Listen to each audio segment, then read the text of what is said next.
Good evening students. मैं हिमांशु राज श्रीवास्तव आपके अपने YouTube channel Sudhakar sir classes पे आपका बहुत बहुत स्वागत करता हूँ। ये लेक्चर बायो के एक टॉपिक सेल पे होने जा रहा है। लास्ट लेक्चर्स में हम लोगों ने सेल के बारे में बहुत कुछ पढ़ लिया था। जो लेक्चर ख़त्म हुआ था तो उसमें हम लोगों ने ऑस्मोसिस के बारे में पढ़ा था। तो ऑस्मोसिस की डिफिनेशन और ऑस्मोसिस के टाइप के बारे में हम लोगों ने पढ़ लिया था। तो आज वीडियो स्टार्ट करते हैं ऑस्मोसिस के सिग्निफिकेंस से। तो बहुत इंपॉर्टेंट टॉपिक है सिग्निफिकेंस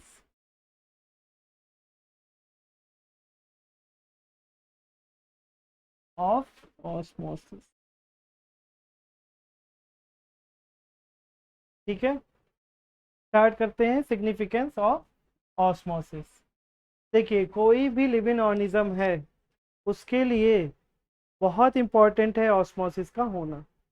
बिना ऑस्मोसिस के वाटर मॉलिक्यूल्स या कोई भी सब्सटेंस सेल में मूव नहीं कर पाएंगे। तो इसलिए सबसे पहला पॉइंट हम लोग लिख लेते हैं सिग्निफिकेंस ऑफ ऑस्मोसिस में कि ये प्रोसेस ऑस्मोसिस बहुत इंपॉर्टेंट है। इसके लिए इंपॉर्टेंट फॉर लिविंग ऑर्गेनिज्म।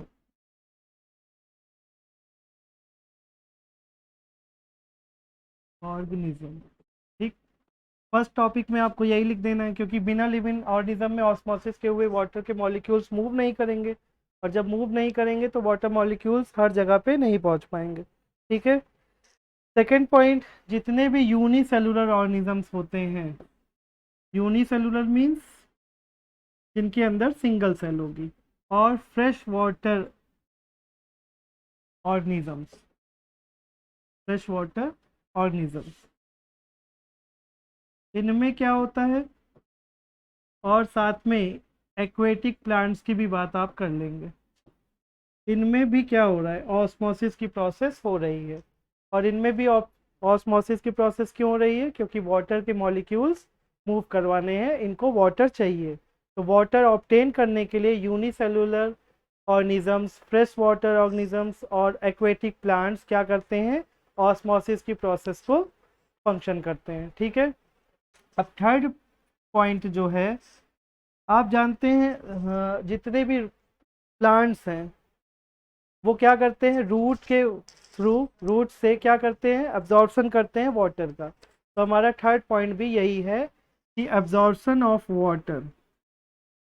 ठीक है, एब्जॉर्प्शन ऑफ वाटर जो होती है रूट के द्वारा, बाय रूट, वो किस प्रोसेस के थ्रू हो रही है, वो प्रोसेस के थ्रू हो रही है ऑस्मोसिस के। तो यहाँ पे सिग्निफिकेंस ऑफ ऑस्मोसिस हमको 3 पॉइंट्स में जानना है।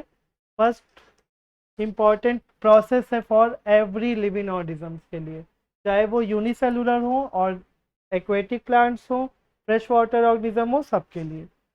फिर सेकंड पॉइंट में आपने क्या लिखा कि ये इनके थ्रू ही, इस ऑस्मोसिस प्रोसेस के थ्रू ही क्या करते हैं ये सारे, चाहे वो यूनिसेलुलर ऑर्गेनिजम्स हो, फ्रेश वाटर हो, और ये वाटर को ऑब्टेन करते हैं। और थर्ड जो प्रोसेस होती है रूट में, एब्जॉर्प्शन होता है वाटर का बाय रूट, वो क्या होता है, वो भी प्रोसेस ऑस्मोसिस की ही होती है।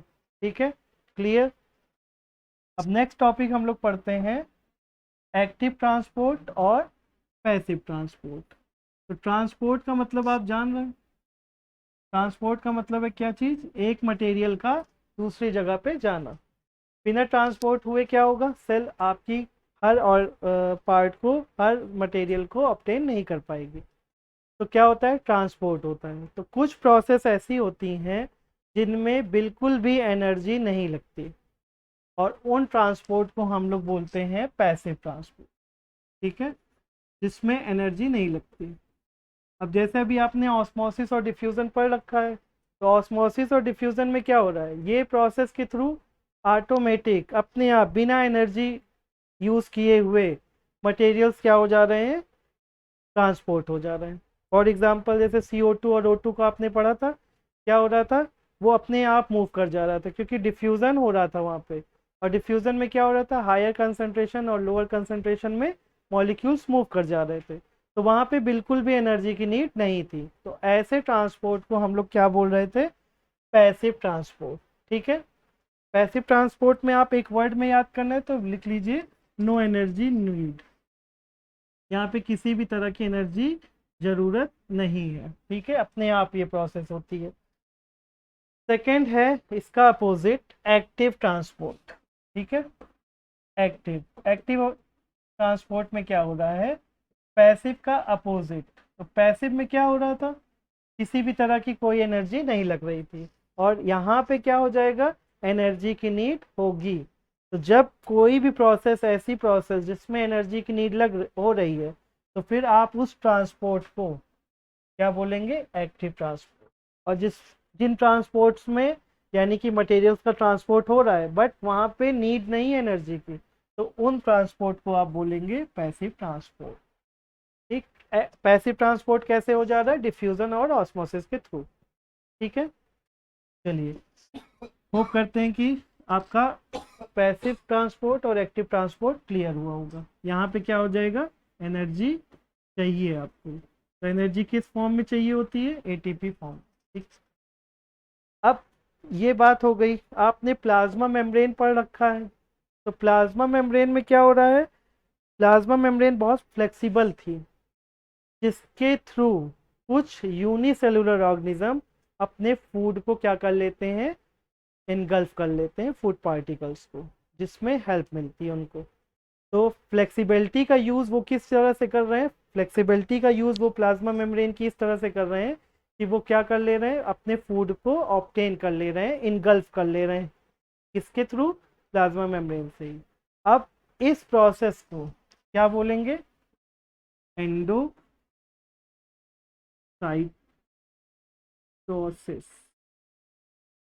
ठीक, क्या बोल दिए इस प्रोसेस को, एंडोसाइटोसिस। इसमें क्या हो रहा है, जैसे एग्जांपल में यूनिसेलुलर ऑर्गेनिज्म है एक अमीबा। अमीबा की प्लाज्मा मेम्ब्रेन क्या होती है, बहुत फ्लेक्सिबल होती है, और वो उसी में क्या बना लेता है, एक सूडोफोडिया, एक फॉल्स स्ट्रक्चर बना लेता है सूडोफोडिया, और उसके थ्रू क्या कर लेता है, अपने फूड पार्टिकल को एनगल्फ कर लेता है, और उसी प्रोसेस को क्या बोल देते हैं, एंडोसाइटोसिस।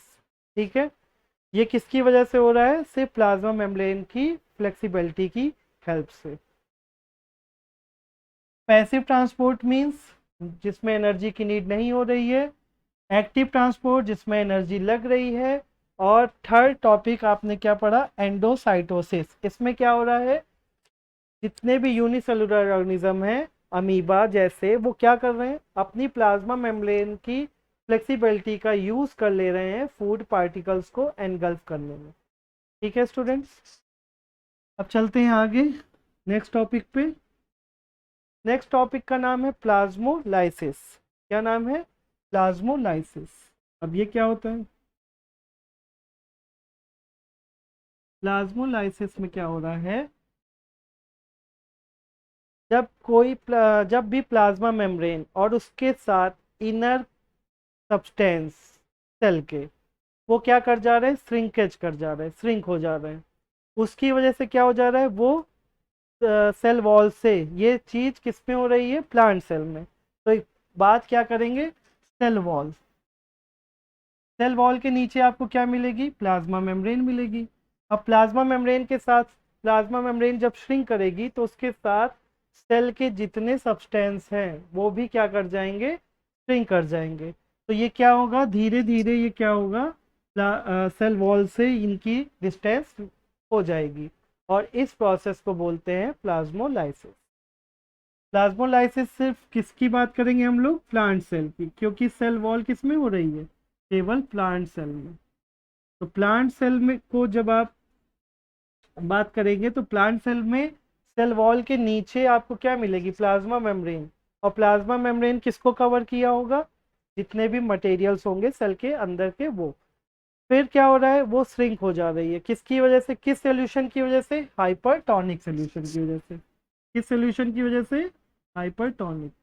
हाइपरटोनिक में क्या हो रहा है, मॉलिक्यूल्स मूव करेंगे सेल थ्रू सॉल्यूशन, और उसके बाद सेल क्या कर जाएगी, श्रिंक कर जाएगी, और इसी प्रोसेस को क्या बोलते हैं, प्लाज्मोलाइसिस। ठीक है, प्लाज्मोलाइसिस क्लियर।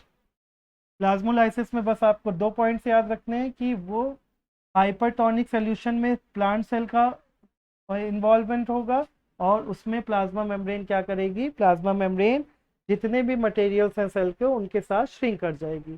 तो यहाँ पे सेल वॉल और प्लाज्मा मेम्ब्रेन में क्या हो जाएगा, डिस्टेंस हो जाएगी, जिसकी वजह से उस प्रोसेस को क्या बोल दिया जाता है, प्लाज्मोलाइसिस। एक वन वर्ड में अगर आप जानना चाहेंगे तो प्लाज्मोलाइसिस मीन्स हो गया श्रिंकेज ऑफ सेल। क्लियर। अब बात यहाँ पे आ गया एक वर्ड आपका सेल वॉल। तो सेल वॉल एक स्पेशल क्वालिटी होती है किसकी, प्लांट सेल की। ये आपको एनिमल सेल में नहीं मिलेगा।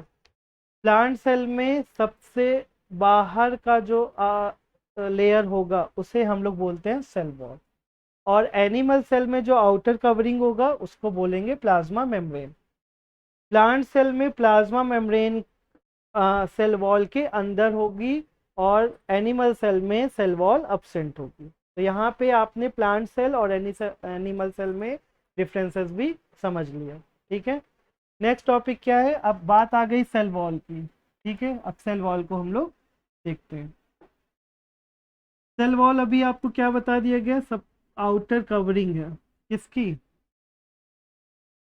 आउटर कवरिंग है, आउटर मोस्ट कवरिंग आप बोल सकते हो, बल्कि आउटर मोस्ट कवरिंग है किसकी, प्लांट सेल की। ये ध्यान रखेंगे, स्पेशल क्वालिटी है किसकी, प्लांट सेल की। अब सेल वॉल क्या हो गई, सबसे बाहर का कवरिंग हो गया, तो इसका मतलब है प्रोटेक्शन तो देगा ही, एक बैरियर फॉर्म भी कर लेगा। ठीक है, सेल वॉल किसका बना होता है, तो एक सब्सटेंस होता है सेलुलोज। कौन से सब्सटेंस है वो, जिसकी वजह से बन रहा है, सेलुलोज की वजह से। कुछ बैक्टीरिया है, कुछ फंगस है, उनमें भी सेल वॉल होती है, अलग अलग मटेरियल्स की बनी होती है, पर सेल वॉल उनमें भी प्रेजेंट होती है। पर अभी हम लोग किसकी बात कर रहे हैं, जो सेलुलोज लिखा है वो किसका बना होगा, प्लांट का सेल वॉल। प्लांट सेल का जो सेल वॉल होगा वो किससे बना होता है, सेलुलोज से। ठीक है, अब सेलुलोज एक कॉम्प्लेक्स मटेरियल है जिससे प्लांट्स को क्या मिलता है, प्लांट्स को मिलता है स्ट्रेंथ। जो प्लांट की स्ट्रेंथ होती है वो किस सब्सटेंस की वजह से हो रही है, सेलुलोज की वजह से। और सेलुलोज से क्या बना दिया उन्होंने, सेल वॉल, और सेल वॉल पूरे प्लांट को क्या कर रही है, कवर करके प्रोटेक्ट कर रही है। क्लियर। सेल वॉल याद रखिएगा सिर्फ और सिर्फ किस में प्रेजेंट है, प्लांट सेल में, एनिमल सेल में नहीं होती।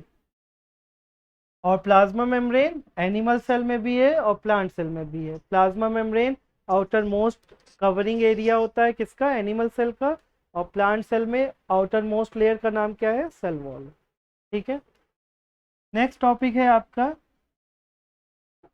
न्यूक्लियस।